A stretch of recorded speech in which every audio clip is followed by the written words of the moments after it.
ഒരു കറുത്ത മൃഗത്തെ മേടിച്ച് നടന്നു, ഇനി ഞാനൊരു വെളുത്ത മൃഗത്തെ മേടിച്ച് നടക്കട്ടെ എന്നുള്ള രീതിയിൽ സംസാരിക്കാം. അത് കഴിഞ്ഞിട്ട് ഇതെല്ലാം കൂടി നാട്ടുകാരെല്ലാവരും അറിഞ്ഞു. അപ്പോൾ എന്ത് ചെയ്യും? നാട്ടിലുള്ള എല്ലാവരും അറിഞ്ഞതുകൊണ്ട് അമ്മ ഓടി വീട്ടിലേക്ക് വരികയാണ്. അപ്പോൾ അമ്മാവനും ഇതേ ഒരു സംശയമാണ് ചോദിക്കുന്നത്, എന്തിനാണ് നീ ഒരു ആടിനെ വാങ്ങാൻ പോകുന്നത്? ഒരു ഇടയനാവാൻ പോകുവാണ്. പാപ്പാനല്ലേ? പാപ്പാനെന്ന് പറയുന്നത് എന്താ? വലിയൊരു സമൂഹത്തിലൊരു വലിയ ഉയർന്ന നിലയുള്ളൂ. കാരണം എന്തുകൊണ്ടാണ്? അയാൾ തലമുറയായിട്ട് പാപ്പാനാണ്, അതിപ്രഗത്ഭനായൊരു പാപ്പാനാണ് അല്ലേ? അങ്ങനെ ഒരു ചോദ്യമാണ്. അപ്പോൾ അവിടെ എന്തുത്തരാണ് പറയുന്നത്? അയാളോട് വെറുതെ തൻ്റെ ആഗ്രഹം നടക്കാൻ വേണ്ടി നാട്ടുകുട്ടി പറയുവാണല്ലേ, എനിക്ക് ചുമയില്ല, അപ്പോൾ കാസരോഗമാണെന്ന് തോന്നുന്നു അമ്മാവൻ എന്താണ്? അമ്മാവൻ പഴയ ഒരു ആളാണ്. അപ്പോൾ ആ രീതിയിലുള്ള മറുപടി അമ്മാവന് നൽകി. അപ്പോൾ അമ്മാവനോട് പറയുവാണ്, എനിക്കിങ്ങനെ കാസരോഗത്തിൻ്റെ ആരംഭമാണെന്ന് തോന്നുന്നു, അതുകൊണ്ട് വൈദ്യൻ എന്നോട് പറഞ്ഞു അല്ലേ, എന്താണ്, ആടിൻ്റെ ചൂരും ആട്ടുംപാലൊക്കെ നല്ലതാണ്, അതുകൊണ്ട് ഞാനൊരു ആടിനെ വാങ്ങാൻ പോകുന്നു. അയാളുടെ ആഗ്രഹമാണ്, പക്ഷേ മറ്റൊരാളിൻ്റെ ഇഷ്ടത്തിനനുസരിച്ചാണ് പറഞ്ഞു ഒപ്പിച്ചു. എങ്കിലല്ലേ ആ ഒരു വ്യക്തിക്ക് ഇഷ്ടപ്പെടുള്ളൂ അല്ലേ? നമുക്കായാലും അങ്ങനെയല്ലേ, നമ്മുടെ ഒരു താല്പര്യത്തിനനുസരിച്ച് ഒരാൾ മറുപടി പറയുമ്പോൾ നമുക്കത് ഇഷ്ടപ്പെടും. അപ്പോൾ അടുത്ത ആരാണ്? ഇനി അങ്ങാടിയിൽ പോയിട്ട് വന്ന ഭാര്യ പരിഭവം പറഞ്ഞു. നാട്ടിലെല്ലാവരും ഇങ്ങനെ പറയുകയാണ്, ഇയാൾക്ക് എന്താ വട്ടുണ്ടോ? ഈ ആനപ്പാപ്പൻ എന്നുള്ളൊരു നിലയിൽ നിന്ന് ഒരു ഇടയനായിട്ട് മാറുന്നത് ഒരു ചെറിയ കാര്യമായിട്ടാണ് നാട്ടിലെല്ലാവരും കണക്കാക്കുന്നതല്ലേ. അപ്പോൾ എന്തിനാണ് ഇങ്ങനെ എന്ന് പറഞ്ഞാൽ വിഷമിച്ചു. അപ്പോഴത്തേക്കും എന്ത് പറയുന്ന ആൺകുട്ടി ആനയാണെങ്കിൽ എപ്പോഴും നിന്റെ അടുത്തിരിക്കും. അതാണ് ശരിയാണ്, അമ്മത് പറഞ്ഞ കറക്റ്റ് ആൻസറാണ്.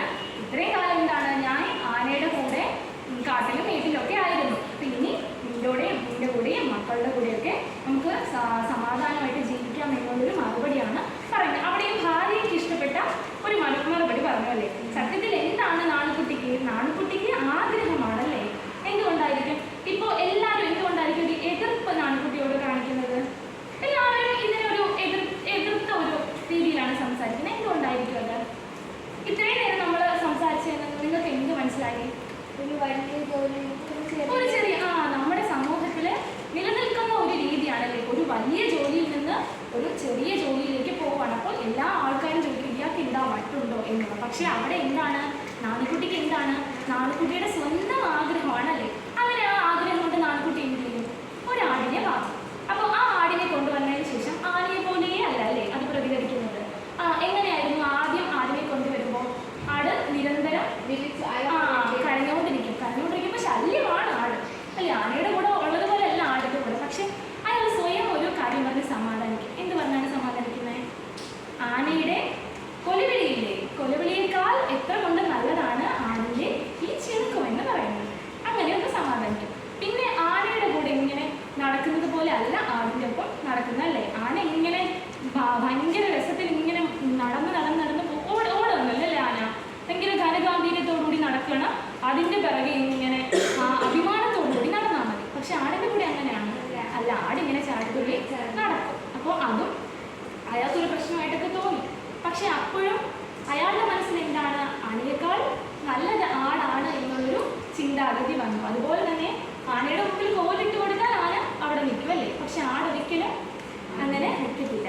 അപ്പോൾ ഇതിൽ നിന്നൊക്കെ എന്താ നാണുകുട്ടി ഇവിടെ ആനയും ആടിനെയും തമ്മിൽ പരസ്പരം ഇങ്ങനെ എന്താ, നമ്മളിപ്പോൾ അജർ ഗജം എന്താണ് അന്തരം അല്ലേ, നമ്മൾ താരതമ്യം ചെയ്യുന്നതാണല്ലേ അത് അല്ലേ, താരതമ്യം ചെയ്യുന്നതല്ലേ അങ്ങനെ അജർ ഗജാന്തരം എന്ന് പറയുമ്പോൾ ആണോ? ആണ്, താരതമ്യം ചെയ്യുന്നതാണ്. അപ്പോൾ ഇവിടെ നാണുകുട്ടി ആടിനെ ആനയും താരതമ്യം ചെയ്യണം. പക്ഷേ പിന്നീട് എന്ത് തോന്നും? ആ താരതമ്യത്തിൽ വലിയ കാര്യമൊന്നും ഇല്ല അല്ലേ. ഒരു താരതമ്യം ഇപ്പോൾ ഒരാൾ ഇപ്പം അമൃതയെ പോലെയാണോ ശ്രീഷ്മ? അല്ല, തികച്ചും വ്യത്യസ്തമാണ്. അപ്പോഴും തൻ്റെ ഉള്ളിലെ ആഗ്രഹം, അതായത് എന്താ, മറ്റുള്ളവരുടെ ആഗ്രഹത്തിന് അനുസരിച്ചല്ല താൻ ജീവിക്കേണ്ടത്, തൻ്റെ ആഗ്രഹത്തിനനുസരിച്ചാണ് താൻ ജീവിക്കേണ്ടതെന്നുള്ളൊരു വലിയ പാഠമാണ് എന്ത് നാണുകുട്ടി ഇവിടെ നമുക്ക് മുന്നിൽ വെക്കുന്നത്. അപ്പോൾ ലാസ്റ്റ് കഥയ്ക്ക് ഒടുവിൽ നാണുകുട്ടി എന്ത് ചിന്തിക്കും? ആനയുടെ ഒപ്പം ജീവിച്ച് ആന എങ്ങനെയായിരുന്നാലും കൊല്ലുമല്ലേ.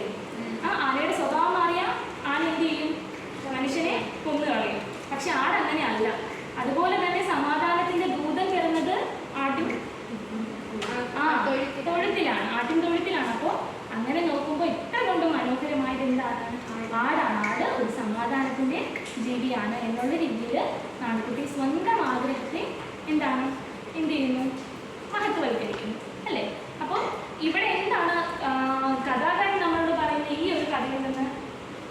പറഞ്ഞായിരുന്നു കുറച്ച് മുമ്പ്, എന്താ മറ്റുള്ളവരുടെ ആഗ്രഹത്തിനനുസരിച്ചല്ല നമ്മൾ ജീവിക്കേണ്ടത്, നമ്മുടെ സ്വന്തം ആഗ്രഹത്തിനനുസരിച്ചാണ്. മാത്രമല്ല രണ്ടാമത്തെ ഒരു കാര്യം എന്ന് പറഞ്ഞാൽ എന്താണ്,